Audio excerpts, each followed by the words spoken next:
It's murder and wine. Des meurtres et du vin. L'abus d'alcool est dangereux pour la santé, à consommer avec modération. C'est qui, modération? Hello And welcome to... Des meurtres du vin. C'est ça. C'est tout ça. Voilà, c'est tout bien résumé. T'as tout dit. Voilà, ouais, c'est ça. C'est le nom, tu t'es pas trompé. C'est quoi? C'est un podcast. Quel style de podcast? Du true crime. Oui. Quel style de true crime? Humoristique. Voilà. Wow. Et puis, en vrai, tu l'aimes ou tu le détestes. D'ailleurs, on avait oublié de parler de ce commentaire qu'on a reçu. Très constructif, d'ailleurs. Très constructif. Nos rires sont à chier. Alors, c'était ce rire, je crois, plutôt c'est vrai, visé vers moi, je pense. C'est pour ça que j'ai répondu, d'ailleurs. Tu sais pas, peut-être oui. Toi, peut-être moi. Alors, je sais pas ce que j'ai répondu à cette... Enfin, en gros, on était nul à chier de manière globale, mais cette personne nous a écouté quelque part et est quand même venue trouver l'Instagram. Ouais. C'est pas comme Fred. Fred a commenté sous l'épisode YouTube qu'il regardait, tu vois, il s'est pas fait chier. Fred, c'est vraiment le genre de mec concis. Fred. Nul. Là, voilà, nul. Et sous le truc, tu vas pas te faire chier. Alors que cette auditrice est venue l'a écouter ailleurs, est venue chercher sur Insta pour faire un commentaire pour dire que c'est vraiment pas possible. Moi, j'aime vraiment ce commitment. Oui, c'est ça, exactement. Cet engagement. C'est ça, vraiment. Donc, du coup, je crois que j'ai répondu que c'était moi et que je n'aime pas toujours mourir non plus. Et d'ailleurs, ça mène bien sur mon sujet. Parce que, alors, je nous réécoute pas toujours. Et d'ailleurs, je pense que je vais même arrêter de nous réécouter. Parce que c'est difficile de s'entendre. En effet, moi, mon rire m'énerve aussi. Ou le moment où je rigole mon rire. J'essaie de parler en même temps et on comprend pas un mot. C'est pas très utile au service du podcast. Il faut se calmer. En plus, je dis donc, d'accord, des choses tout le temps. C'est hyper énervant. Voilà. Alors, j'ai juste un truc qui est bien ou pas bien, je sais pas, je parle tellement vite que c'est pas la peine de m'écouter en bougeant le son, tu sais, comme on écoute plus rapidement maintenant. Ah oui, en 1,5. 1,5 ou 2. Non, moi, c'est bon. Ah, ça, c'est mort. Sinon, tu n'entends plus un mot. Une note continue. En même temps, j'essaie de me dire de ralentir. Donc, dans l'épisode précédent, j'ai essayé de le faire. On verra si ça a bien marché. Mais enfin, en tout cas, j'ai répondu de façon diplomatique à cette personne. Et une autre chose qui m'a fait rire en écoutant le podcast, c'est que je me demande si le podcast, en fait, ça va être ta manière de te souvenir de ta vie. Parce que chaque semaine, tu racontes un truc que tu te souviens pas. En fait, c'est tout le temps un peu le retour que j'ai. Non, je me souviens pas. Avec le podcast, c'est une sorte de...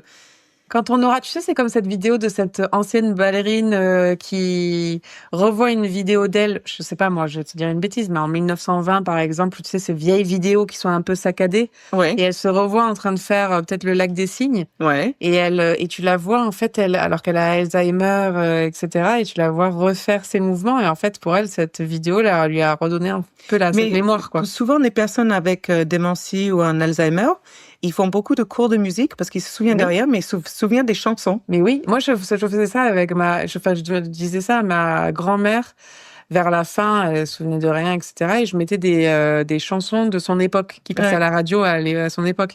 Et c'est vrai que ça passe beaucoup par la musique et c'est super beau. Donc tout ça pour dire que oui, on est nuls, mais bien sûr, on le dit tous les jours.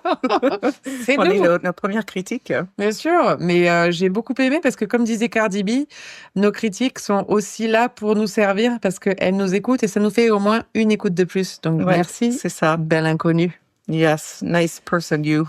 Love you. Sinon, moi j'ai vu un truc la dernière fois, alors je sais pas si c'était sur Instagram ou sur bref. Apparemment, maintenant, donc des jeunes filles se mettent en fait des paillettes sur le corps avant de sortir, donc sur tout le corps, donc elles sont vraiment recouvertes de paillettes. Alors t'as l'esthétique, il y a pas de problème, mais en fait c'est aussi pour de la sécurité parce que si quelque chose leur arrive, tu peux avoir une trace en fait d'elles, parce qu'en fait il y a un meurtre apparemment qui aurait été résolu car un homme avait des paillettes sur lui et donc ils ont relevé ces paillettes sur son corps et ces paillettes avaient l'ADN du corps de la victime. Bah ça m'étonne pas parce que les paillettes c'est impossible à faire partir. Après c'est le commitment, l'engagement des filles parce que ne serait-ce que te rentrer à chaque fois que tu sortes. Enfin, si on parlait de nous à l'époque où c'était jeudi, vendredi, samedi, dimanche, pour se donner encore le moyen tous les soirs de la semaine. c'est du et te laver du lendemain. Enfin en gros tu gardais les paillettes de soirée en soirée. On est d'accord. Et tu remettais des couches. C'est ça. Enfin, nous, on ne faisait pas, mais bon, c'est couches de paillettes. C'est intéressant, c'est ingénieux et c'est aussi triste comme d'habitude. Voilà. C'est ça. Donc, c'était... Et oui, et aussi, quelqu'un m'a écrit pour dire, et ça, je sais, toi qui en as fait, je sais pas si tu le sais, mais on ne dit pas œnologie, mais énologie. Oui, énologie. Et ben, Après, je sais moi, j'ai tendance à mal prononcer les mots, donc faut pas. Oui, toi, t'as une excuse, mais pas moi. Et moi, c'est la première fois que je suis allée voir sur Internet, et effectivement, le E dans l'eau latin, c'est énologie. C'est E. Et là, elle m'a. Donc, on est des criminologues.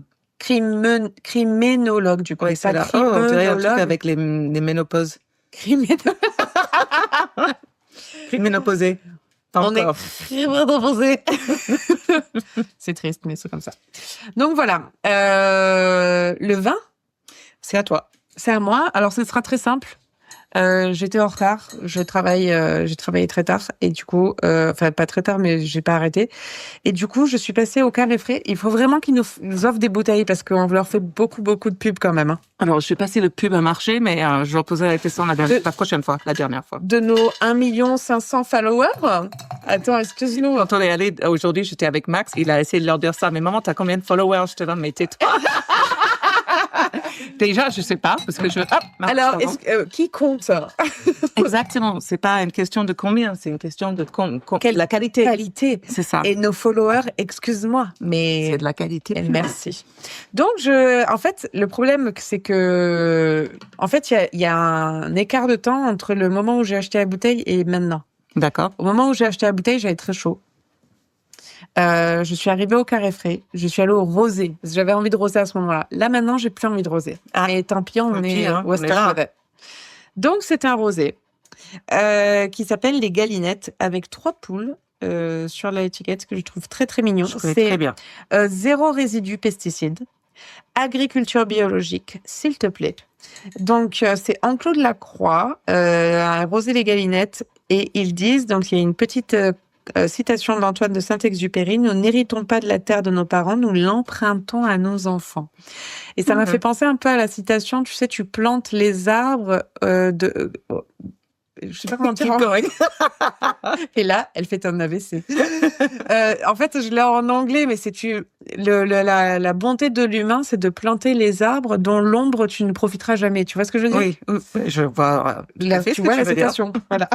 Mais en français, c'est compliqué. Pourtant, tu l'as dit en français. Hein. Oui, mais c'est en anglais. Ok. Mais t'as bien traduit alors. I don't know, it was great. Pays d'Hérault, vin bio, agriculture. On a déjà vu. Agriculture France. Oui. 750 millilitres. Arrête-toi. 12%. Alors, c'est un vin qui est vendu au Carré Frais ainsi que mon épicerie à côté parce que je pense qu'ils font du rouge, ils font du blanc. Donc, je connais bien. Je suis pas sûre d'avoir goûté le rosé, mais probablement, enfin, en vrai. C'est un vin qui coûte pas extrêmement cher. Il est entre 8 et 10, je crois. Là, j'ai eu 8 €. Oui, c'est ça. Oh, j'ai du mal. Mais il est très bien. Moi, je sais que j'en ai déjà pris à plusieurs reprises quand du monde y venait et que j'avais pas un petit stock. Ben, je vais à l'épicerie d'à côté et c'est toujours, Ils ont souvent des bonnes sélections. Hein. Alors, mon épicerie a une bonne sélection. Le Carré Frais a vraiment une bonne sélection. C'est plus Cavavin. Et la femme qui le fait, elle est sommelière. Donc, ok, d'accord. C'est autre chose. Donc, Carré Frais, si vous nous écoutez, une bouteille gratuite n'a jamais tué personne. Ou pas, sinon j'aime beaucoup tout ce que vous avez, et je suis souvent, donc... Voilà, donc, wink wink. C'est Charlotte qui fait pitié, c'est pas Sarah qui achète souvent. Alors moi je n'ai aucune honte à commander mon bouteille de vin. Bref. Please, sir. Please, sir. Un petit morceau de pain.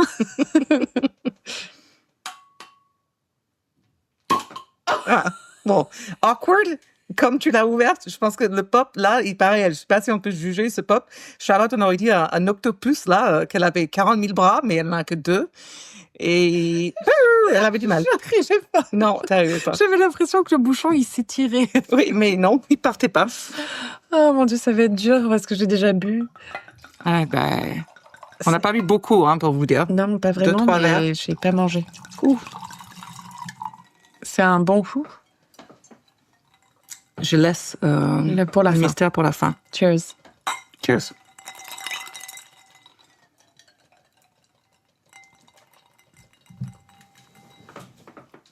Alors, donc, aujourd'hui, je vais parler d'une histoire que ma sœur, en fait, ma sœur, quand tu l'as hébergé, très gentiment, nous a parlé d'une histoire parce que ma sœur est fan de True Crime. Elle s'endort, c'est le genre de personne qui va s'endormir avec un podcast de True Crime, dont Christophe, notre cher Cricri d'amour. Et elle m'a parlé de cette histoire française que je ne connaissais absolument pas et que j'ai trouvée absolument fascinante. Et j'ai poncé Internet, j'ai dû tout écouter, regarder sur cette affaire. Ok. Et en fait, ce qui ressort de cette affaire, c'est vraiment le père. Le père et son combat d'une vie, en fait, qui est juste incroyable. Donc, nous sommes à Noël en 1976. La famille Kulik, Jackie le père, Rosemary la mère et les enfants Karine et Laurent sont dans le nord de la France, dans leur famille. C'est une grosse tablée française, on va dire classique entre tous les frères et sœurs, les cousins, cousines, tout se passe à merveille, Noël. Le lendemain, donc le 26 décembre, les Kulik doivent repartir chez eux parce que le lendemain, ils doivent ouvrir la poste où ils travaillaient. En fait, ils avaient, je savais pas que ça existait, en fait, c'est une grande maison, c'était la poste et leur maison. Ok. Donc dehors, il fait froid, mais ils conduisent doucement. Mais malheureusement, Jackie perd le contrôle de la voiture et tape contre un arbre. Jackie tombe dans le coma et en fait, il est dans le coma pendant quelques jours. Rosemary s'en tire avec quelques contusions, mais Karine, Laurent et leur chien ont volé par le pare-brise et sont morts sur le coup. Ouf. En fait, on est en 1976 et la sécurité routière n'est pas la même. C'est un drame qui a marqué la famille. Quand Rosemary avait 26 ans, en fait, à l'époque, elle a dû ramasser ses enfants sur le bord de la route. Et ensuite aller visiter son mari à l'hôpital tous les jours dans le coma. Karine et Laurent avaient 7 et 6 ans. C'est l'horreur. Tu pourrais penser que c'est mon histoire. Malheureusement, non. Les Kulik essayent de reprendre leur vie malgré tout. En fait, ils veulent vivre, tout simplement. Enfin, t'imagines, Rosemary avait que 26 ans. C'est compliqué, oui. Élodie Kulik, née 1 an après le drame. C'était une enfant et une jeune fille heureuse, qui était toujours agréable, toujours gentille avec les personnes qu'elle rencontrait. Vraiment, tu sais, ce truc qu'on dit des gens qui illuminent la pièce quand ils arrivent, c'était vraiment le cas à elle. Elle aimait absolument tout le monde. En fait, sa mère disait d'elle, c'était une élève brillante, elle était belle, elle réussissait tout ce qu'elle entreprenait.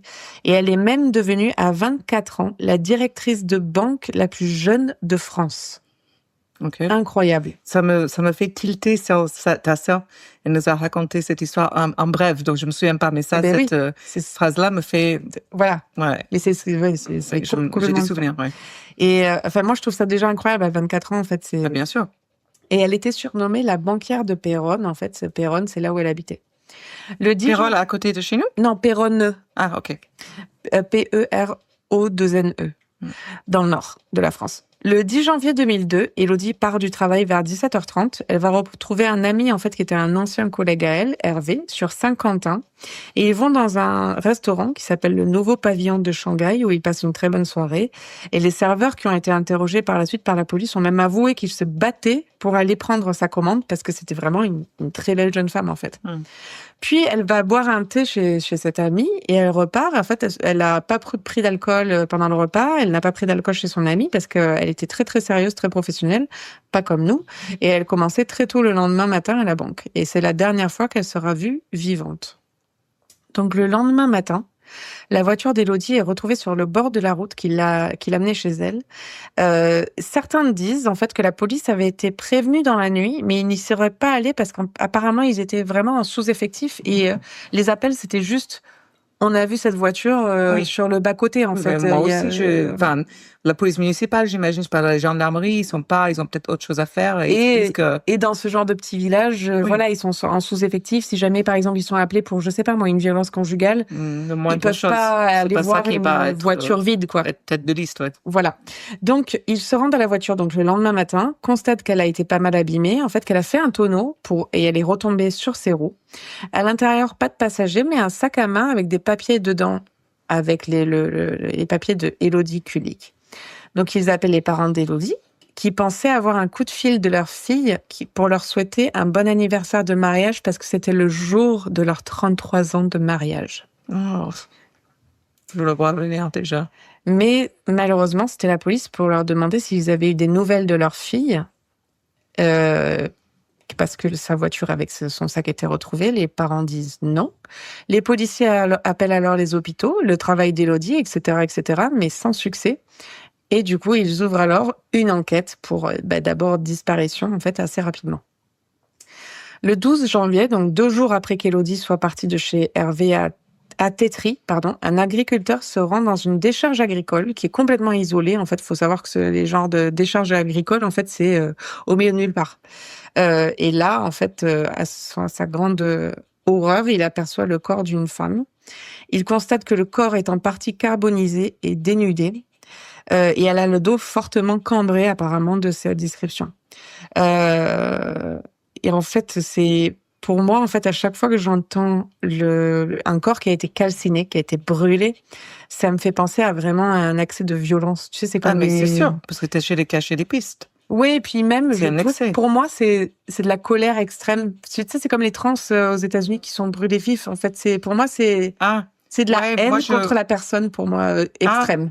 Je sais pas, je le vois pas comme ça parce qu'on a eu tellement d'histoires, par exemple la vietnamienne qui est aux Pays-Bas, où le gars l'a juste calciné parce qu'en fait, il voulait cacher les preuves de son existence. C'est vrai. Moi, à chaque fois, on retrouve des femmes dans cette histoire, c'est que des hommes, des aimants, les preuves. Voilà, ils cachent des preuves. Donc, pour moi, c'est vrai que c'est, tu vois, comme on brûlait les sorcières, tu vois. Pour moi, c'est vraiment la haine des hommes contre les femmes.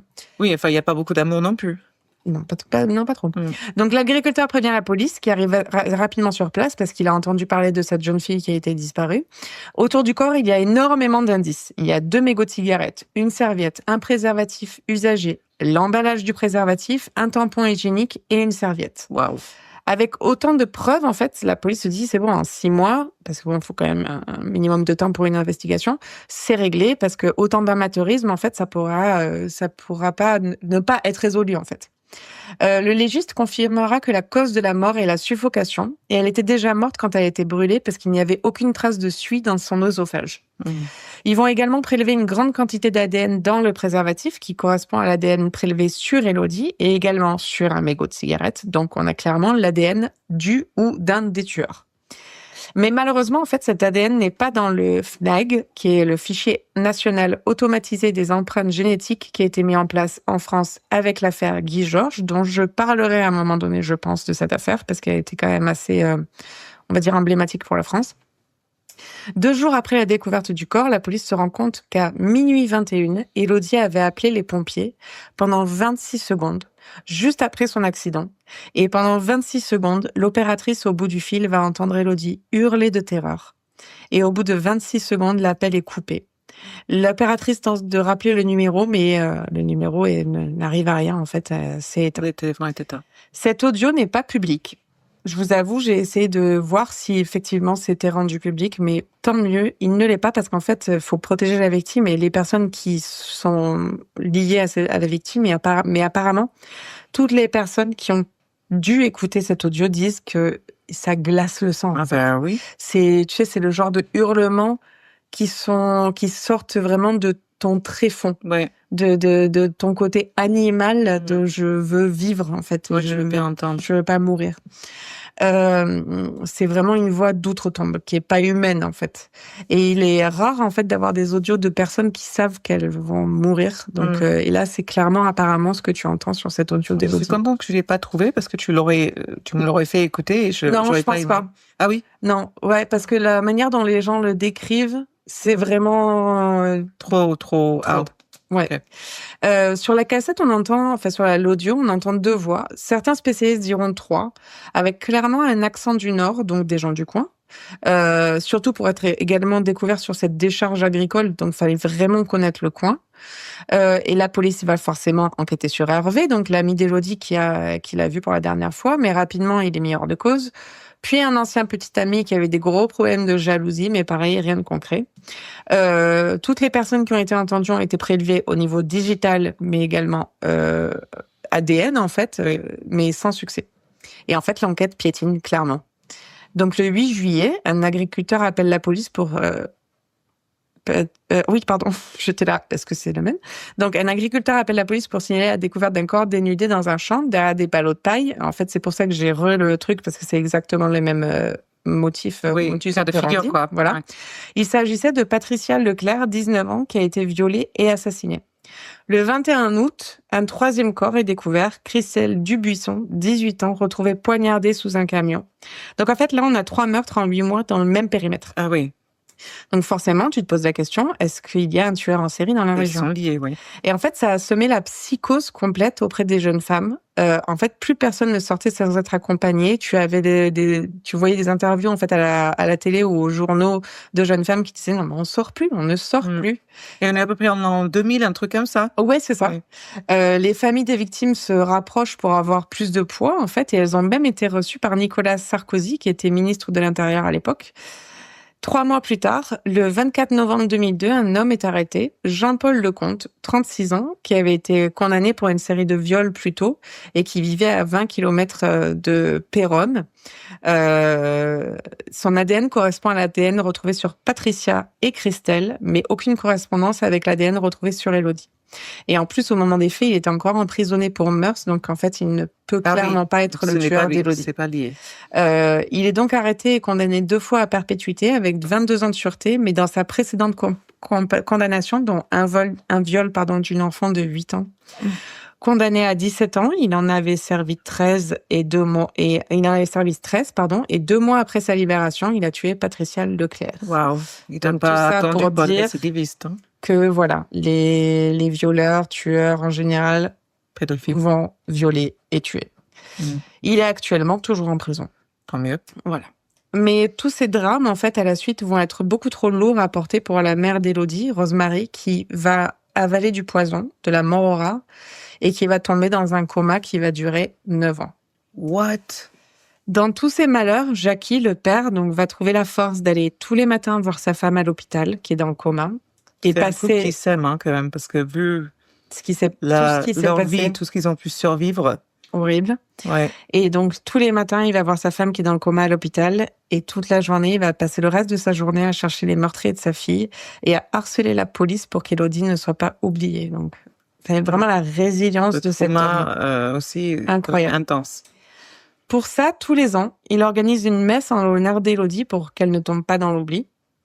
Et en 2011, donc là on est 9 ans après la disparition d'Élodie, un agent de la police scientifique, le colonel Pam Oy, il a une idée en fait, dont il a entendu parler aux États-Unis, qui avait aidé à attraper le Golden State Killer.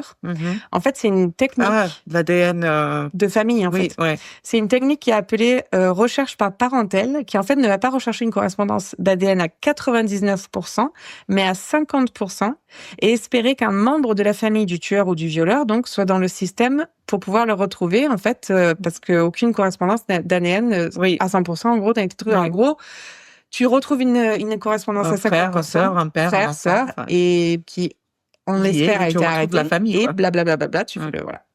Donc, ce même agent pensait qu'on utilisait déjà cette technique en France, donc mais en fait, pas du tout à l'époque. Donc, il a dû faire une demande auprès d'un tribunal ou d'une cour, d'une instance, quoi que ce soit, en fait, parce que ce n'était pas interdit de le faire, mais c'était pas autorisé à l'époque. Oui. Et il a dû attendre la réponse. Tu penserais qu'il allait arriver à peu près... Non, dans ma tête, j'étais en train de dire la France a dû prendre énormément de temps et voire même dire non à la réponse. Alors, il a eu une réponse positive, mais elle est arrivée 1 an plus tard, ce qui est pour moi énormissime. Moi, je trouve ça relativement court pour de l'administration française. Oui, c'est pas faux. C'est pas faux. Donc, il a la validation. Il attend le résultat des tests qui, à l'époque, mettent 1 semaine à arriver. Alors, aujourd'hui, effectivement, ce serait plus rapide. Ce serait arrivé en 20 minutes. Mais à l'époque, voilà, c'était le tout début. Le résultat arrive et quand on demande au logiciel de trouver 11 marqueurs communs, il obtient 500 noms. Quand on demande 16 marqueurs communs, 300 noms. Et 18 marqueurs communs, 1 seul nom. Wow.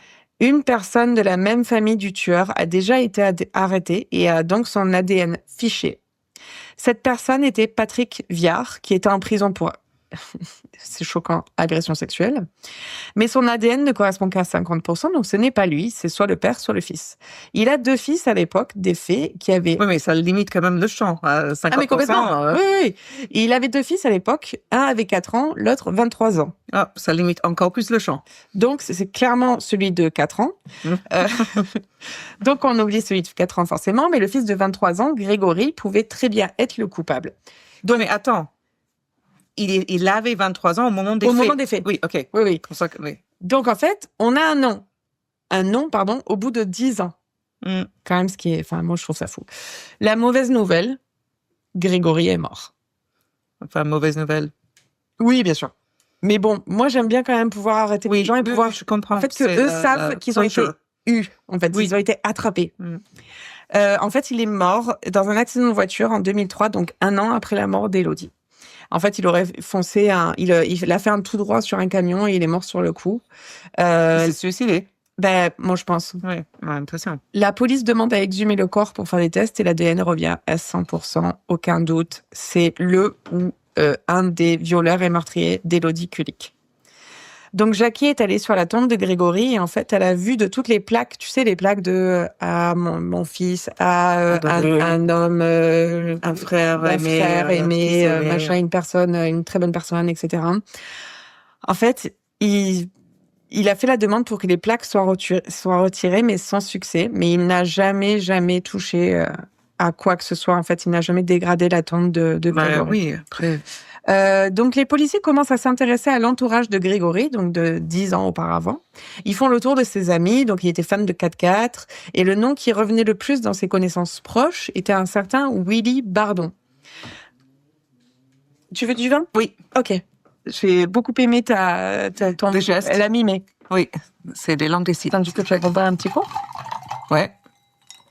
Non, c'est bon. Willy Bardon. Ok. Donc, Willy traînait avec Grégory. Il était l'oncle d'un très bon ami à lui et était un peu considéré comme le chef de la bande. En fait, il était un peu plus âgé et il faisait sa loi, tu vois. Donc, ils se mettent à interroger son entourage, puis finalement, ils se mettent à interroger Willy. Donc, ils font écouter la bande audio à tous ses amis. Il est 26 secondes d'appel à l'aide d'Élodie et ils sont tous formels. Ils reconnaissent tous Willy et Grégory sur la bande. Ah, les deux voix, ils reconnaissent? Ouais, les deux. En 26 secondes? Ouais, parce qu'en fait, tu les entends un petit peu. Alors après, c'est très court, parce qu'en soi, je crois que les voix autres qu'Élodie, ça dure 3 secondes peut-être. Ah ouais. Tu vois, c'est très, très, très court. Alors, certains diront pour la défense de Willy Bardon qu'ils se sont tous dédouanés. En fait, ils ont tous préféré donner un coupable commun, en fait. Mais ça tient pas parce qu'ils n'étaient pas soupçonnés. Ils n'avaient rien d'autre contre Willy. Donc, en vrai, s'ils l'ont reconnu, c'était vraiment par l'honnêteté de leur dire, quoi. Donc, Willy continue de nier, mais quand il est avec son neveu, Romuald, son neveu craque et se met à pleurer parce qu'en fait, il est dévasté de reconnaître son oncle sur cet audio, en fait. Ah oui. Donc, vraiment, en fait, ça vient vraiment de l'honnêteté de ces gens. Ils reconnaissent cette Willy. Et aussi du fait que cet audio devait être flippante, encore une fois. Horrible. Et ça a dû parce que les gens, c'est le chef de la bande, il devait avoir une certaine prestance, mais quand d'autorité, même, le dénonce. et quand même, il est dénoncé. Tellement ça devait être horrible. Ouais. Donc, si on fait le récap des preuves qui lient Willy Bardon à cette enquête, c'est que l'audio, en vrai, parce que il n'y a aucune ADN de Willy, aucune empreinte, aucune trace de ce mec sur Élodie. En fait, vraiment, c'est que ces 3 secondes peut-être d'audio qu'on a. Ouais, c'est pas grand-chose. Donc, clairement, si Élodie n'avait pas eu la clarté et l'intelligence d'appeler le 18, on n'aurait jamais eu son nom. Et c'est là où, en fait, moi, tu vois, par exemple, quand tu veux appeler la police ou quelque chose en France, moi, la première, j'en ai déjà parlé, je crois, je saurais pas quoi appeler. Est-ce que c'est le 17 est-ce que c'est le 18 c'est ça que j'étais en train de me dire. Tu as dit 18. Moi, j'aurais dit 112. C'est le tout, quoi, je crois. C'est international. Mais encore une fois, en moment de panique, on en a déjà parlé, comme tu le dis bien.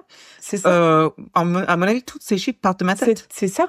Et en fait, c'est là où aux États-Unis, t'en as un pour tout. Oui. Et on devrait avoir ça en France. Oui, mais la seule fois où j'ai eu à le faire, bon, j'étais enfant, mais je m'en suis pas souvenu. Je t'en ai pas souvenu. Ouais, tu vois, c'est fou. Hein. Donc, on arrête Willy Bardon, mais la défense demande la mise en liberté de Bardon, qui est placé sous contrôle judiciaire et bracelet électronique en 2014. Ah, quand ils ont réussi à faire ça avec juste l'audio, c'est pas mal. Ouais, c'est pas mal. Donc, le 20 novembre 2019, le procès de Willy Bardon pour le meurtre d'Élodie Kulik commence enfin aux assises, 17 ans après le meurtre. Bardon continue de clamer son innocence. Jackie se rend au tribunal avec une photo immense de sa fille pour qu'on n'oublie pas pour qui on est, enfin pour qui on vient, enfin pourquoi on est là. Et il voulait qu'elle soit là face à son meurtrier présumé. Donc, qu'est-ce qui ressort de cette soirée du 10 janvier 2002 à ce procès ? On imagine que Willy et Grégory se sont retrouvés peut-être en face d'Élodie, qui était en train de rentrer chez elle, qui était en train d'aller dans sa voiture peut-être. Et ils ont dû peut-être la trouver belle parce qu'elle était, tu vois, elle avait des bottes, une jupe, un manteau en cuir noir avec ses cheveux bouclés blonds, en fait, très belle. Ils ont dû peut-être l'aborder, elle a dû les repousser et ils ont décidé de la suivre. Et ils ont voulu l'intimider en fait en cognant sa voiture sur la route parce qu'il l'avait déjà fait sur une femme auparavant qui avait témoigné. Élodie a fait un tonneau et là, c'est l'escalade, soit une haine contre cette femme qui les a rejetés, soit une volonté de Grégory d'impressionner Willy. On ne saura jamais, en fait. Ce qu'on sait, c'est qu'Élodie a été emmenée à cette décharge agricole, violée, étranglée et brûlée. Et pour ça, en fait, Willy Bardon reçoit 30 années de réclusion criminelle pour des faits d'enlèvement, de séquestration et de viol. Uniquement avec preuve, sa voix sur l'audio pendant 3 secondes. Il est acquitté des faits de meurtre, parce qu'il n'y a pas d'ADN. Ses avocats indiquent qu'ils vont faire appel et vont demander un dépaysement du procès pour mettre le procès dans une autre ville, parce que là, c'est trop personnel, en fait. Mais l'écoute de l'appel d'Élodie dans la cour du tribunal, en fait, a signé sa condamnation, parce que c'était trop intense. Oui. À l'annonce de sa sentence, Willy met sa tête entre ses mains, puis un journaliste dit le voir mettre quelque chose à sa bouche et boire une gorgée d'eau. Et là, les policiers présents comprennent de suite ce qui vient de se passer et foncent sur Willy Bardon, qui, en fait, a ingéré un pesticide pour tenter de mettre fin à ses jours. Il est transporté d'urgence à l'hôpital et s'en sort. Le 25 septembre 2020, Willy Bardon voit sa 3e demande de remise en liberté être acceptée. Il est mis en liberté sous contrôle judiciaire dans l'attente de son procès en appel. Et 1 mois avant son procès en appel, il est placé de nouveau en détention provisoire pour avoir violé son contrôle judiciaire. Oh, tu m'as fait peur. Pardon. En fait, non, violer sa contrôle judiciaire, pas violer quelqu'un. Mais il est tellement con. En fait, il a violé son contrôle judiciaire pour être entré en contact avec un témoin, en fait. Ok. Et jugé en appel du 14 juin au 1er juillet 2021 devant la cour d'assises du Nord, Willy Bardon est condamné de nouveau à 30 ans de réclusion pour viol en réunion, enlèvement, mais aussi pour le meurtre d'Élodie Kulik. Avec l'appel. Ouais, malgré ces dénégations, en fait. Ses avocats annoncent un nouveau pourvoi en cassation contre ce jugement. Ce pourvoi est rejeté le 30 novembre 2002. Ce même jour, ses défenseurs... 2022, pardon. Ouais. Ce même jour, ses défenseurs font savoir qu'ils vont déposer un recours auprès de la Cour européenne des droits de l'homme. Le recours auprès de la Cour européenne des droits de l'homme est rejeté le 7 septembre 2023.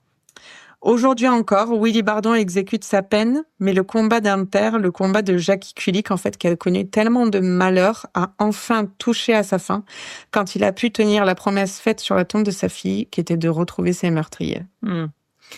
Alors, j'ai 2 questions. On va commencer par la mère. Tu as dit qui était dans le coma pendant 9 ans. Elle est morte. Elle a fini par 9 ans, ouais. C'est un peu elle est morte d'y revenir. Voilà.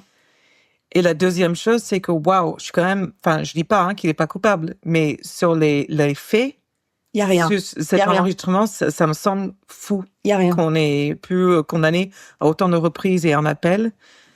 Sur cette Alors, il doit y avoir d'autres témoignages. Il doit y avoir des témoignages des proches, des personnes qui disent qu'en fait, peut-être Grégory était pas capable tout seul, que lui c'était le chef de la bande, qu'il était connu pour ce genre de fait. Tout le monde disait ça. Tout le monde disait qu'il avait déjà un fichier qui guidait. En fait, il était juste, c'était quelqu'un qui était violent auprès de sa compagne, mais je sais pas s'il avait été fiché et s'il avait été arrêté pour violence. Je pense pas, mais peut-être que je me trompe. Mais en tout cas, il était connu pour des faits de violence envers les femmes.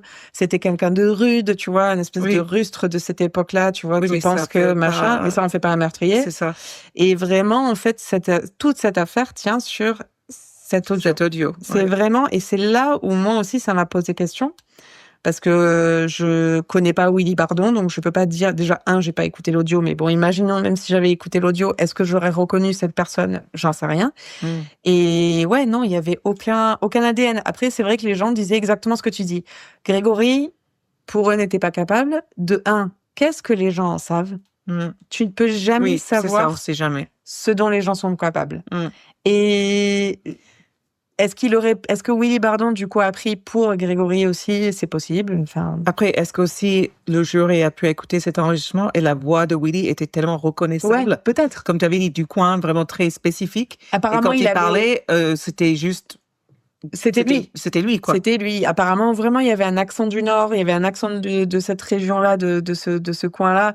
Il aurait dit une espèce d'expression qui aurait été un peu typique de là-bas. Dans 3 secondes, et il a répété. Enfin, tu vois, c'est quand même très court. C'est choquant. Très court. Mais vraiment, sur les 26 secondes, tu entends. Et puis, Enfin, moi, j'ai lu le transcript de l'audio. Et effectivement, il y a 3 phrases, quoi. Enfin, il y a 3-4 phrases, c'est tout. Des 2 mecs. Il y a rien du tout. Le reste, c'est l'opératrice qui essaye de parler, c'est Élodie qui hurle.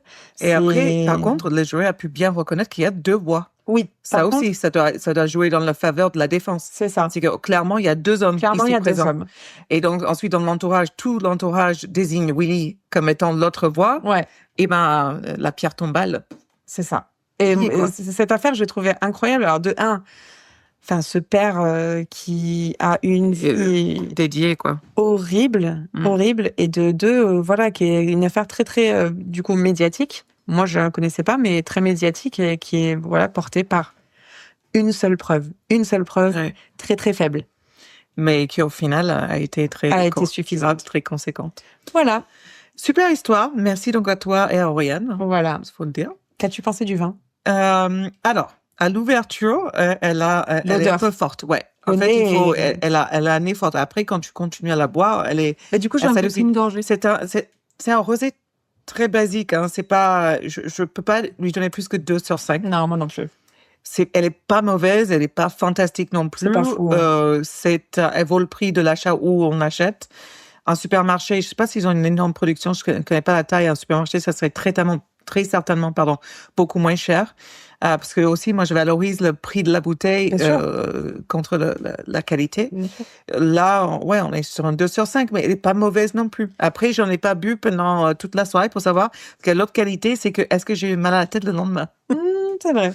Et comme nous, toi et moi, on a mal à la tête facilement. Très facilement. Au bout de 3 verres. On vous fait un petit rapport. C'est un jugement, sincère et important.